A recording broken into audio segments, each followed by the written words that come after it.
Vamos abrir primeiro aos Tessalonicenses, capítulo 2, versículo 10. Amém?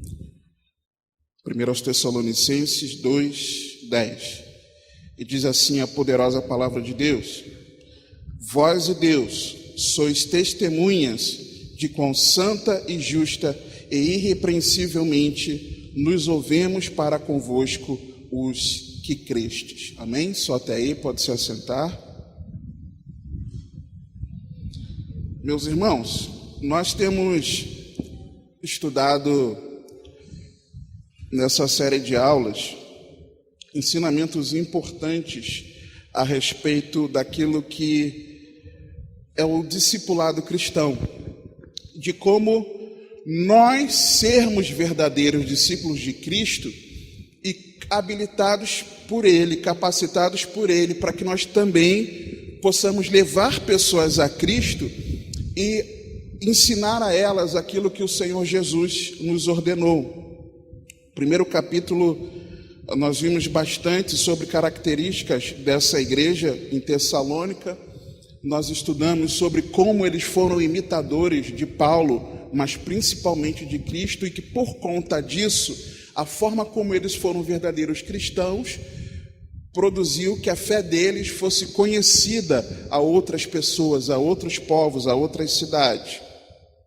E a partir do capítulo 2, estudando de que maneira, de que forma o apóstolo Paulo ele levou a palavra de Deus para aqueles irmãos, como ele se comportou. Nós vimos na penúltima aula, na antepenúltima e penúltima aula, nós vimos sobre o Evangelho de Deus, viver o Evangelho, e também sobre como compartilharmos a nossa própria vida. Que quando você está levando alguém a Cristo, está ensinando a palavra, é importante que você não leve apenas a palavra, mas que a pessoa também conheça a sua vida. E na última aula nós vimos sobre como é importante a nossa correta compreensão do que é o cristão, a missão e o discipulado. E agora, nesse versículo 10, o tema de que Paulo está tratando aqui é sobre o comportamento cristão, é sobre a ética cristã, sobre a conduta cristã. Qual foi a sua conduta diante daqueles irmãos, diante daquela igreja? Ele diz: Vós e Deus sois testemunhas de quão santa e justa e irrepreensivelmente nos ouvemos para convosco os que crestes. Nós vemos aqui que existe um contexto, quando ele diz nos ouvemos para convosco. Nós vemos aqui que há testemunhas, ele diz aqui: vós e Deus sois testemunhas. Existe aqui o andar piedoso, quando ele diz de quão santa, talvez na tua versão diga de quão piedosa, depende da versão que você esteja usando aí. E também nós vemos um andar justo, quando ele diz de quão justa. Mas também nós vemos um andar irrepreensível, quando ele diz irrepreensivelmente. E dentro disso, vamos começar pelo contexto. O que Paulo está falando aqui? Paulo está dizendo para os irmãos, escrevendo a carta, como ele se portou diante deles, de que maneira que foi a estada dele lá em Tessalônica. Eu lembro aos irmãos que foi algo muito corrido. Se nós voltarmos para Atos, capítulo 17, nós veremos que Paulo tinha sido escorraçado de Filipos. Ele então tem uma passada lá por Panfilha, chega a Tessalônica. Chegando em Tessalônica, ele prega a palavra, expõe a palavra, e ele sempre começava pelas sinagogas. Só que ele conseguiu fazer isso por apenas 3 semanas. Fazendo isso por 3 semanas, alguns judeus se converteram, muitos gregos que eram piedosos se converteram, e muitas mulheres dos principais, da alta sociedade daquela cidade. Só que quando eles viram, os judeus, que vidas estavam se rendendo a Cristo, eles começaram a perseguir Paulo e a equipe dele. Ele foi perseguido, não conseguiu continuar o trabalho, teve que sair fugido, partiu para Bereia. Em Bereia também ele saiu fugido, teve que ir para Atenas. Chegando em Atenas, ele estava sozinho, e tem aquela pregação maravilhosa de Paulo no Areópago, onde tem aquele versículo maravilhoso, Atos 17:30, de que Deus ordena que a todos os homens que se arrependam, porque ele julgará, haverá um dia, por meio do homem que ele ressuscitou, ele julgará. E nesse contexto, Paulo estava lembrando aos irmãos de que maneira ele se portou. Então, quando ele diz assim, nos ouvemos para convosco, eu separei aqui como a parte D do versículo, Paulo está dizendo de que qual foi a maneira, como um verdadeiro discípulo de Cristo, Paulo se preocupava com a sua conduta, com o seu comportamento, com a sua ética, assim como se portou diante daquela igreja. No capítulo 1, no versículo 5, Paulo ali comenta um pouco sobre isso. Ele diz o seguinte: porque o nosso evangelho não foi a vós somente em palavras, mas também em poder e no Espírito Santo, e em muita certeza, como bem sabeis, quais fomos entre vós por amor de vós. Como bem sabeis, quais fomos entre vós, ou seja, de que maneira eu me comportei, qual foi a nossa conduta diante de vocês. Ele diz também na parte E do versículo, aqui na minha versão, interessante ele dizer, os que crestes, porque havia um povo naquela cidade que não creu. E é interessante ele ter comentado isso aqui, porque claro que no contexto do capítulo 1, ele diz aqueles que receberam o evangelho, que se converteram, que me passaram a ser discípulos de Cristo, mas aqui ele não poderia ter dito somente vós e Deus sois testemunhas de quão santa e justa e irrepreensivelmente nos ouvemos para convosco? Sim, mas ele fez questão aqui de dizer, eu estou falando com vocês que creram. E aí, conjectura minha, tá? Não, a Bíblia não diz isso, mas é conjectura minha, que nesse momento aqui, Paulo estava dizendo o seguinte,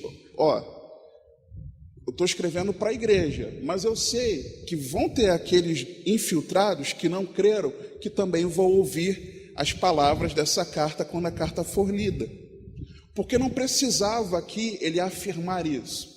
Mas ele também, não apenas por isso, que é conjectura minha, não só por isso, mas também nós vamos ver ao longo da lição, e aí sim, na palavra, que você andar de forma santa, justa e irrepreensível é para quem crê. Não é para qualquer um. Há aquele que consegue andar de forma piedosa. Há aquele que consegue praticar a justiça. Você tem religiões aí que tem um alto senso de moral e de prática de fazer o bem ao próximo, de fazer o que é o certo ao próximo. Qualquer um, não sendo cristão, pode ser piedoso, um religioso ali, e ser também alguém que faz o bem ao próximo, que ama o próximo.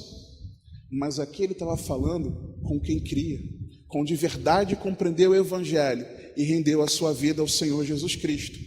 Aqui ele quis especificar, eu estou falando com os discípulos de Cristo. E nessa manhã, eu quero fazer minhas as palavras de Paulo. Esse estudo aqui não é para aquele que não serve ao Senhor Jesus, mas é para aquele que de verdade crê que Jesus é o Filho de Deus, que derramou o seu sangue precioso sem pecado naquela cruz, para que você fosse alcançado e tivesse vida eterna. Se você é um desses que creem no Senhor Jesus, isso aqui é para você.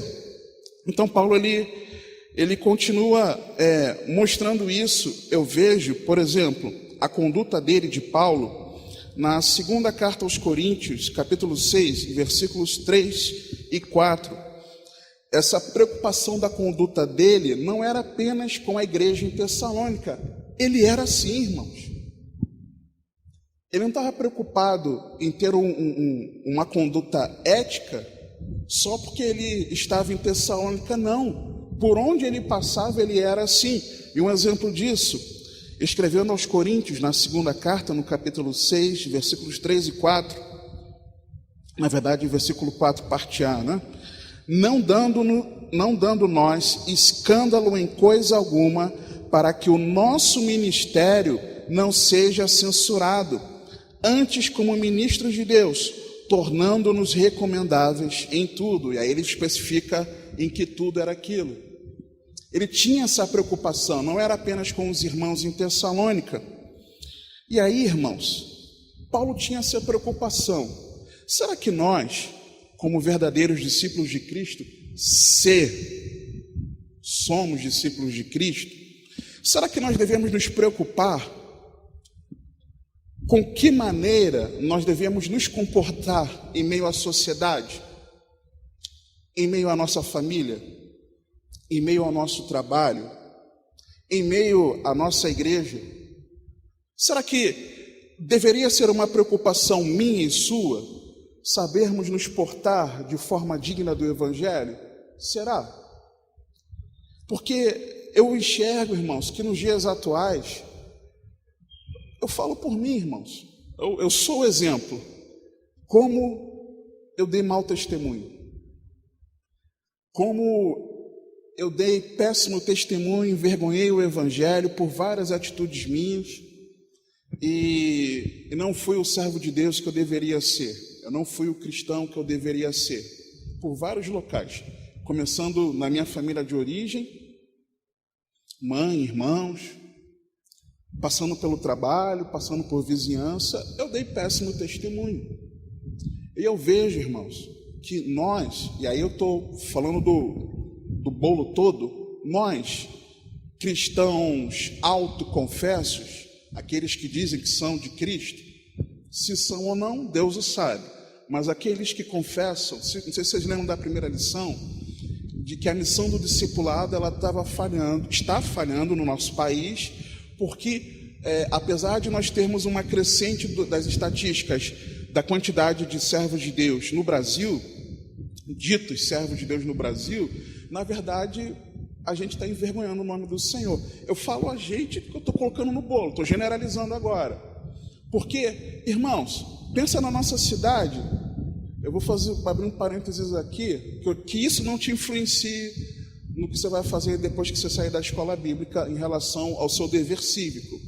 Mas, irmãos, numa boa, tem condições de um discípulo de Cristo, servo de Deus de verdade, e nós somos 40% autodenominados cristãos aqui na cidade de São Gonçalo, termos uma votação tão expressiva num candidato do partido que você sabe qual, que está disputando o segundo turno, e é bem possível que ele seja eleito prefeito. Tem condições de os servos de Deus na nossa cidade elegerem camarada desse? Nós somos 40% de São Gonçalo, irmãos. Eu não estou falando 10, 15, 20, 40%. Então, se ele for eleito, a culpa é nossa. Não se esquiva, não. A culpa é nossa. Sabe? Deixa para lá, não é o tema da aula de hoje. Não quero te influenciar, mas que você entenda aquilo que você vai fazer com o teu voto. Porque temos aqui irmãos que moram lá na cidade da onde a pessoa veio. Irmãos, lá é outra realidade, é outro caixa, são royalties do petróleo, é outra coisa, é outro mundo. Não compare a cidade, que eu não vou falar qual que você sabe, com a nossa cidade de São Gonçalo. Não vai fazer a mesma coisa. Você precisa compreender isso. Então, eu vejo na prática aquilo que a estatística mostra. Existe uma projeção de que até 2020 e pouco, nós seríamos 50% da população do Brasil. Irmãos, eu tenho vergonha dessa estatística. Eu tenho vergonha, porque eu faço parte dela.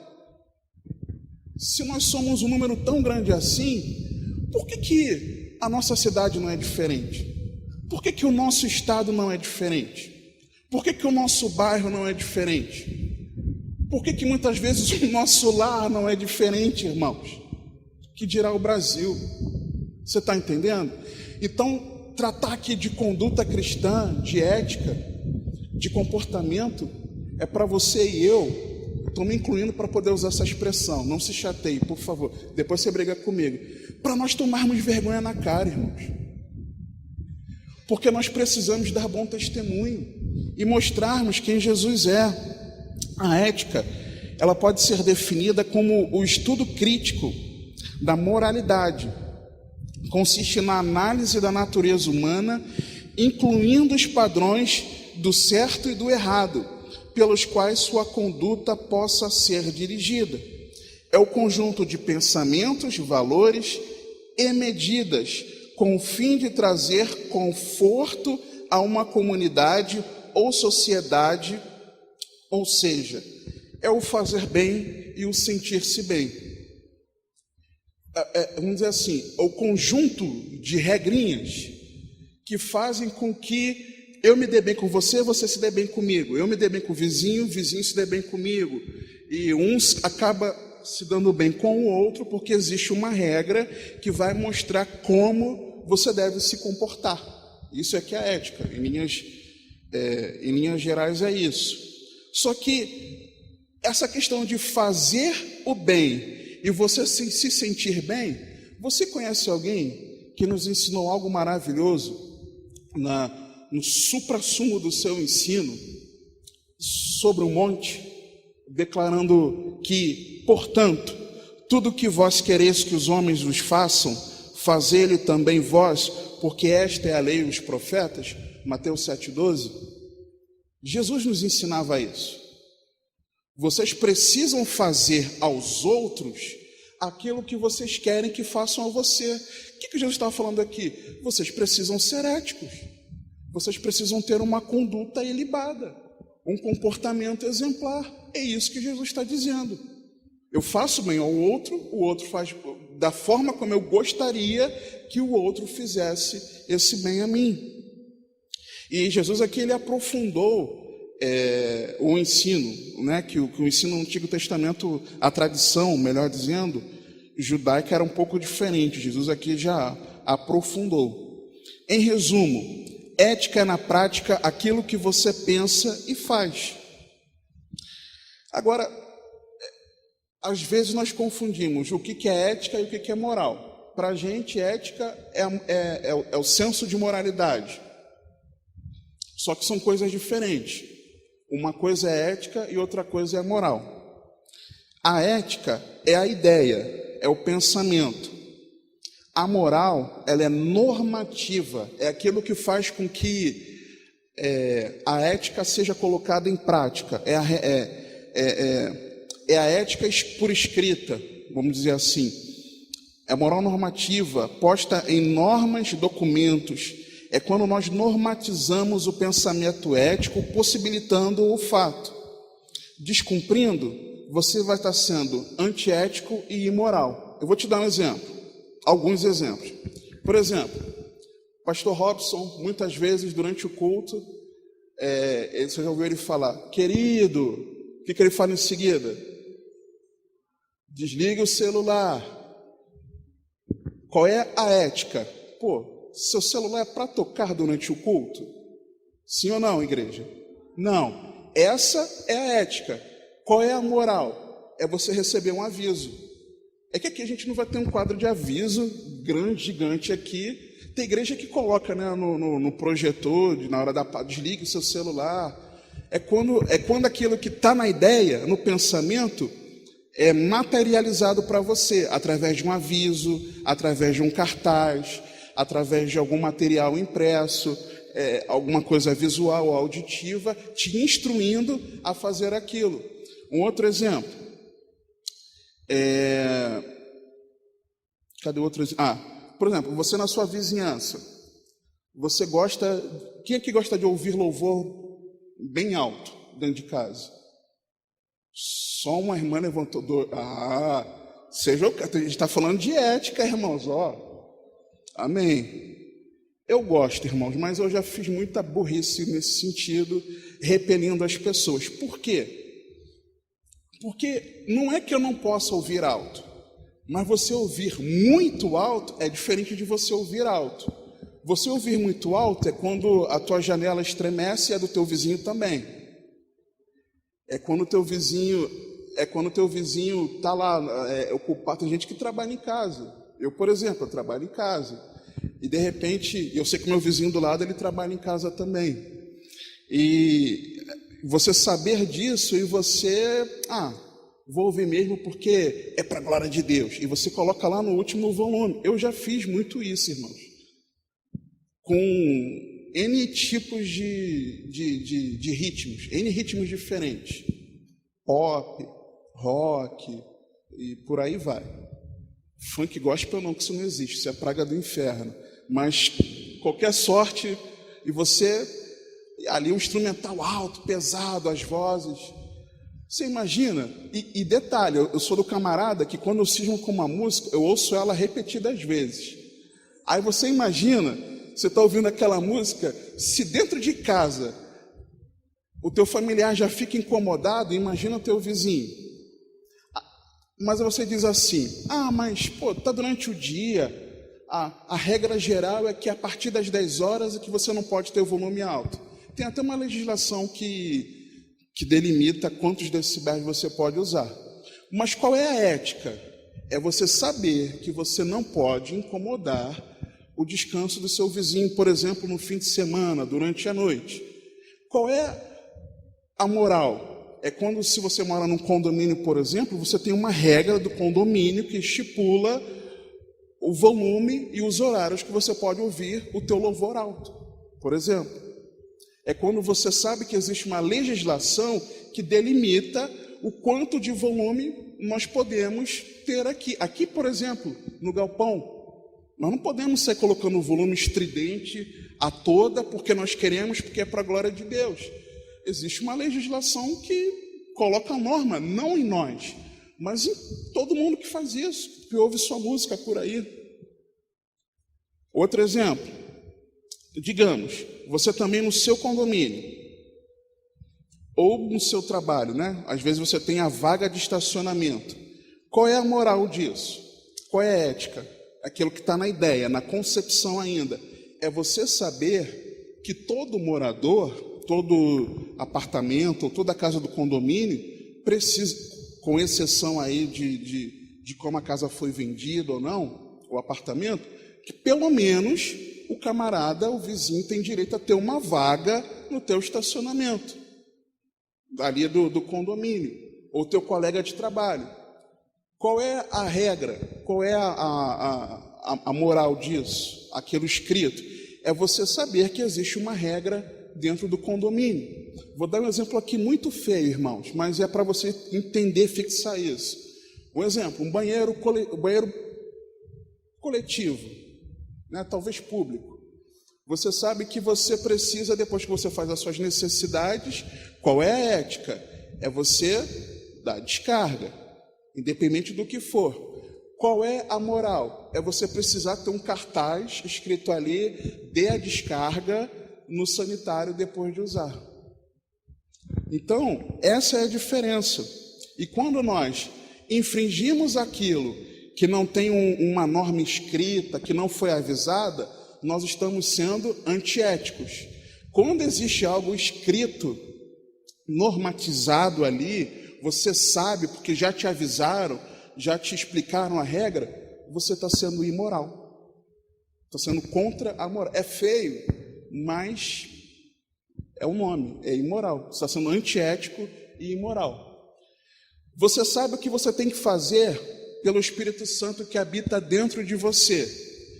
Você sabe que quando você está fazendo coisa errada, você sabe que está errando. O Espírito Santo te alerta que é pecado. Essa é a ética interna que o Espírito Santo testifica em nós, que a gente está pecando. Qual é a moral? Você já leu na Bíblia. Você está sendo antiético e imoral contra o Senhor.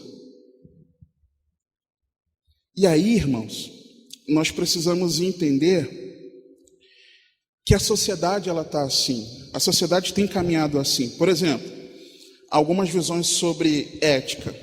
Existe uma ética chamada antinomista. É anti contra nome, contra a lei. anti-lei ou sem lei, não há regras obrigatórias, pois elas não serviriam a todo momento. E aí entra o hedonismo, você deve ter ouvido falar do hedonismo, onde que as pessoas relativizam tudo em torno daquilo que é prazeroso ou daquilo que é bom. Se é bom e se me dá prazer, eu vou fazer. Ah, mas a regra diz que é para você não fazer. A Bíblia diz que é para você não fazer. Mas é bom fazer, eu vou fazer. Você está sendo hedonista. E para você a dor é má. É por isso que muitas vezes as pessoas procuram pregações que vão mostrar para ela aquilo que vai afagar o ego, aquilo que vai fazer bem, dizer que a pessoa vai conquistar, que vai avançar, que será um vencedor. A pessoa está buscando o prazer na palavra, a palavra está sendo canção de amores, o profeta dizia. E a dor para a pessoa é ruim, a pessoa não gosta de sentir dor. Então, quando alguém vem dizer, você está em pecado, você precisa se arrepender, a pessoa não quer ouvir. A pessoa está sendo hedonista, dentro da ética antinomista. Mas também o emotivismo, uma subdivisão. Enquanto eu sinto determinada emoção, está valendo. É a expressão dos sentimentos. Enquanto eu estou no culto e eu estou chorando, vale. Se eu estou chorando no louvor, é uma bênção. Se eu não chorei no louvor, não estava legal não. Se a palavra me emocionou, ou me trazendo uma grande alegria, eu fico ali regozijante, me dá vontade de saltitar, valeu. Mas se Deus acabou comigo na palavra, não valeu não, isso aí não foi de Deus não. É quando a pessoa é emotivista. Tem o niilismo também, é aquele que apregoa que vale tudo. A revelação divina não é mais obedecida, pois o homem recria seus próprios valores. Bíblia? Não, tem que ver isso aí, isso aí foi escrito há muitos anos atrás, não está valendo na perfeição não, é o nihilista. Existe também a ética generalista. Ele diz que existe uma lei absoluta, mas que ela é cumprida quando está a serviço do amor, ou seja, a regra só vale se for por amor. Se não for por amor, a regra não vale. Ela fica no meio entre o legalismo e o sem lei. E aí entra o pragmatismo. O certo é apenas aquilo apropriado como nos comportamos. Se eu tive determinada atitude, tem justificativa. Os fins justificando os meios. Eu fiz para que aquilo desse certo, e se eu fiz desse jeito, é o que está valendo. Não, mas a regra diz diferente. Não, rapaz, isso não importa não. O que importa é que eu fiz desse jeito e desse jeito que está valendo.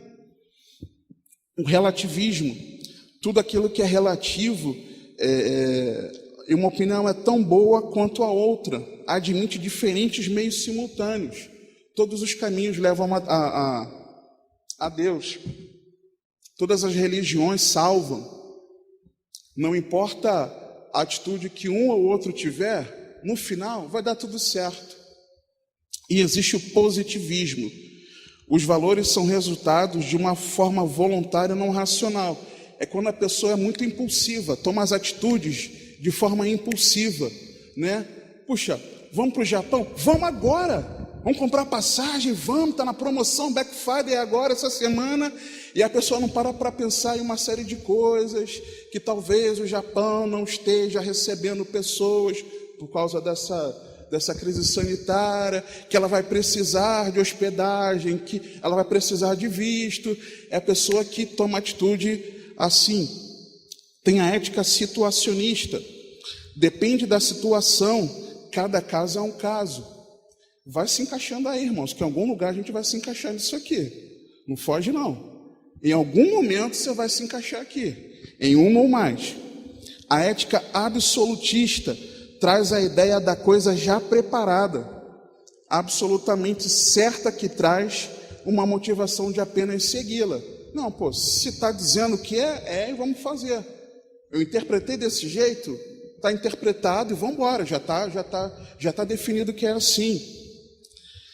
pode não ter ponderação qualquer, ela pode ter conflitos morais inevitáveis.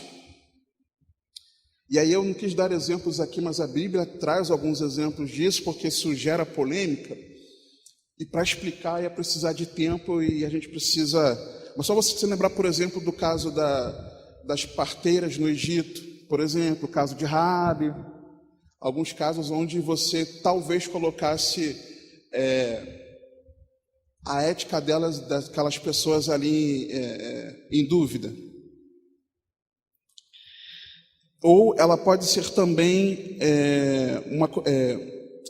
pode não ter ponderação qualquer, ter conflitos morais inevitáveis pela condição depravada do homem que transgride a lei de Deus, ou ainda como obediência àquilo que é mais elevado, que é o caso desses dois textos bíblicos que eu citei aqui, né? Um senso de obediência a algo que é mais elevado do que a atitude que elas tiveram, e talvez você conteste isso. Mas como pode, né? Mentiram e foram abençoadas. Como pode, né? Não foram abençoadas pela mentira, mas porque havia um bem maior, né? E por conta desse bem maior, e preferir o bem maior e não o mal, é que houve bênção ali naquela situação.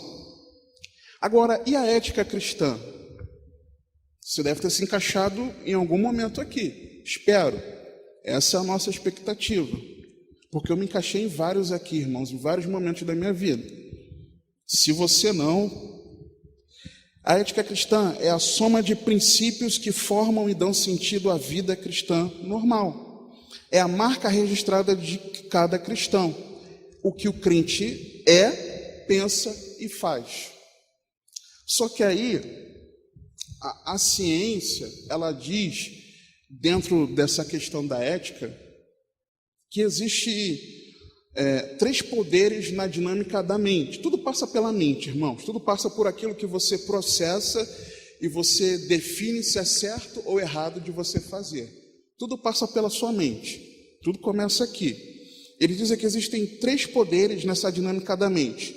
Eu quero fazer algo. Então todo mundo quer fazer alguma coisa. Quer beber água, quer ir ao banheiro, quer ouvir uma música, quer comer algo, quer falar de determinada forma com alguém, quer passear de determinada maneira. A gente sempre quer alguma coisa. Passa também por aquilo que eu posso, eu quero, mas eu posso fazer isso? Nem tudo que a gente quer, a gente pode fazer. E também tem o eu devo fazer isso, é minha obrigação fazer isso. Não é questão de você poder escolher se você quer ou não quer fazer, você tem que fazer. Mas tudo isso passa aqui, nessa dinâmica da mente. E aí, existe aquilo que se chama, eu estou falando disso para chegar no arrependimento de pecados. Porque existe aquilo que se chama de ortonoia, irmãos. É a estagnação de pensamento, nada muda. Você ouve a Bíblia, a pregação da palavra, você lê e medita a palavra de Deus e nada muda na sua mente. Você não se arrepende, não acontece nada. Passa dia após dia, pregação após pregação, leitura, meditação na palavra dia a dia. Você leu e meditou na Bíblia durante 1 ano. E o que isso gerou de transformação na sua vida? Nada. Não mudou nada na sua forma de pensar. Você está vivendo a ortonoia. Você também pode viver a paranoia. Talvez você seja paranoico, não se sinta ofendido. Eu muitas vezes fui e sou paranoico. Às vezes a gente coloca assim, o paranoico é aquele que está pensando coisas além do que deveria, está paranoico. Você está paranoico em passar álcool em gel, você passa álcool em gel de 1 em 1 minuto. Você está paranoico em tomar vitamina D3, você está tomando 20 mil uísques por dia, estou exagerando, né? Está paranoico, calma. Vai devagar, pega leve. Mas o paranoico não é isso. O que é o paranoico? O paranoico é aquele que tem a diversidade de pensamento. Ele não tem os pensamentos ordenados.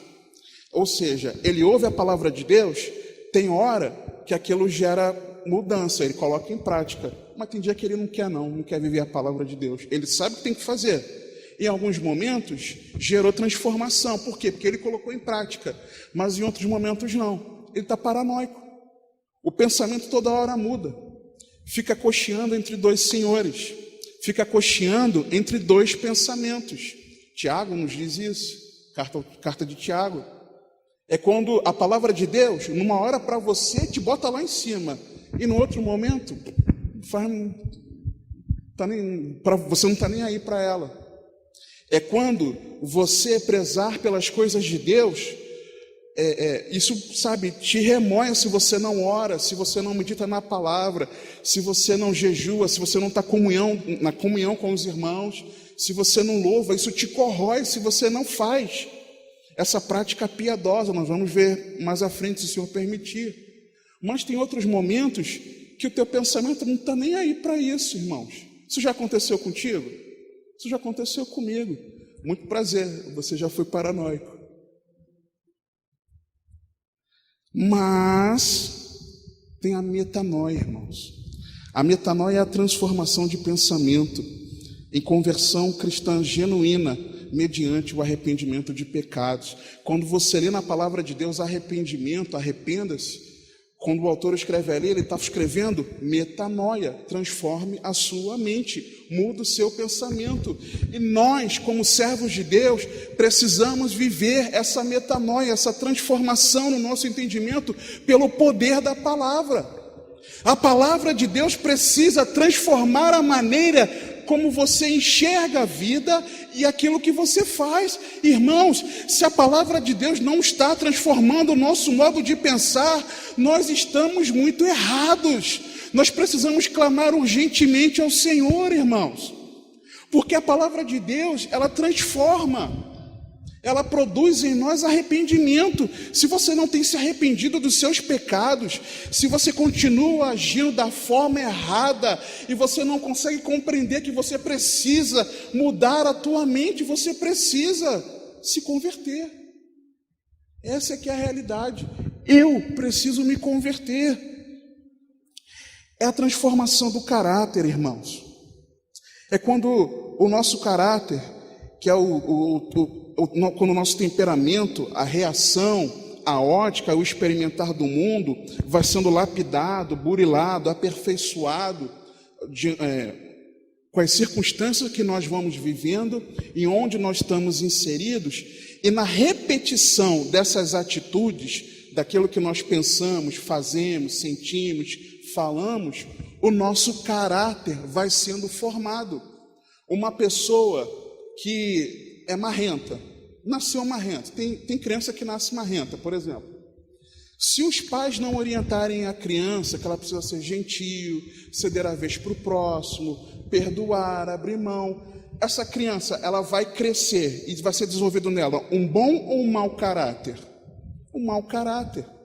Só que quando nós estamos em Cristo, irmãos, o nosso caráter é transformado por Cristo. Nós somos transformados pela palavra de Deus. O Espírito Santo nos molda conforme a palavra. Aquilo que para nós era uma verdade vai sendo destruído pela palavra de Deus. Aquilo que para nós era um sofisma, uma mentira que foi sendo contada repetidas vezes, se tornou verdade. Quando nós confrontamos com a palavra, isso é destruído pela verdade, porque a palavra de Deus é a verdade. É quando a convicção que nós tínhamos sobre determinados assuntos, quando a gente lê na Bíblia, Deus faz questão de deixar isso aqui na palavra, meu Deus, eu estou com vergonha da minha atitude. É quando nós permitimos que o Senhor nos transforme, irmãos. Você precisa ter um coração quebrantado. O teu coração precisa ser um solo fértil, preparado para a poderosa palavra de Deus. Você precisa viver a palavra de Deus, permitir que a palavra de Deus, ela gere em você transformação. Você pode ser transformado por Deus. Não fica naquela expectativa, eu sou desse jeito e não tem mais solução, vou morrer assim. Não, irmãos, você pode ser transformado pela poderosa palavra de Deus. Você pode. Eu vou dar um exemplo bobo, irmãos. Eu sou um camarada retraído por conta do meu temperamento. Mas eu não tenho que deixar a minha retração de lado para eu estar aqui? Eu tenho que fazer, irmãos. Quem faz isso? Sou eu, não. É técnica humana, não. Eu peço ao Espírito Santo. Mas por mim eu não estaria aqui. Por quê? Porque eu tenho vergonha, irmãos. Já falei isso para vocês. Você precisa permitir que o Espírito Santo faça o que Ele quiser. Eu vou te contar um segredo. Você não se manda. Se você se manda, você ainda não é de Cristo. E aí, irmãos, Paulo, ele nos dá exemplo da sua ética. Abra, por favor, Atos, capítulo 24. Paulo, ele nos dá exemplo de que esse assunto de ética, ele não pensava só em relação à igreja de Tessalônica ou Corinto, como nós lemos. Atos 24, a partir do versículo 10. O que acontece? Paulo, ele foi preso e estava fazendo a sua defesa, fez perante o Sinédrio, fez diante de Félix, e conversando com Félix, a partir do versículo 10, ele diz assim, a palavra diz assim: Paulo, porém, fazendo-lhe o presidente sinal que falasse, respondeu: porque sei que já vai para muitos anos que desta nação é juiz, com tanto melhor ânimo respondo por mim. Pois bem pode saber que não há mais de 12 dias que subi a Jerusalém a adorar, e não me acharam no templo falando com alguém, nem amotinando o povo nas sinagogas, nem na cidade, porque essa era a acusação de Paulo, que Paulo estava transtornando o povo. Nem tampouco podem provar as coisas que agora me acusam. Aí no versículo 14. Mas confesso-te isto que, conforme aquele caminho que chamam seita, assim sirva ao Deus de nossos pais, crendo tudo quanto está escrito na lei e nos profetas, tendo esperança em Deus, como estes mesmos também esperam, de que há de haver ressurreição de mortos, assim dos justos como dos injustos. E por isso procuro sempre ter uma consciência sem ofensa, tanto para com Deus como para com os homens. Ele reconhecia que ele procurava se comportar, ter uma atitude ética diante da sociedade e diante de Deus. Eu enxergo aqui, no versículo 14, na parte A, quando ele diz: mas confesso-te isto que, conforme aquele caminho que se chama seita, eu enxergo que a ética, ela passa pela correta forma de viver do cristão. Ele está dizendo aqui, conforme aquele caminho que chamam seita, ou seja, conforme a vida cristã. A nossa ética, a nossa conduta, ela precisa ser conforme um discípulo de Cristo precisa se comportar. No mesmo versículo 14, ele diz que, dessa forma, assim sirvo ao Deus de nossos pais. Era porque ele estava servindo a Deus, ele reconhecia isso. No mesmo versículo 14, a parte C, crendo tudo quanto está escrito na lei e nos profetas. Qual era o padrão dele? Era a palavra de Deus, irmãos.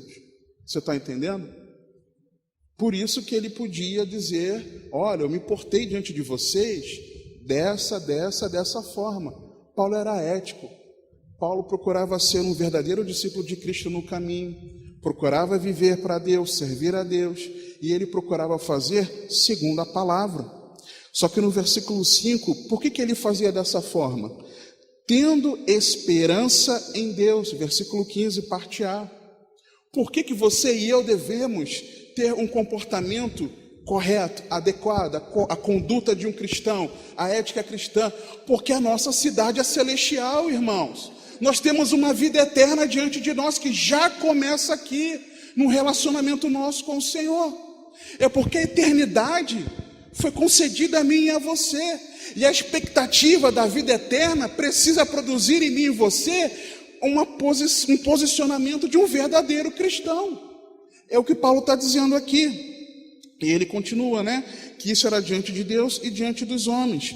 Quando eu vejo aqui diante dos homens, irmãos, eu vejo pelo menos 3 espectros de relacionamentos com as pessoas.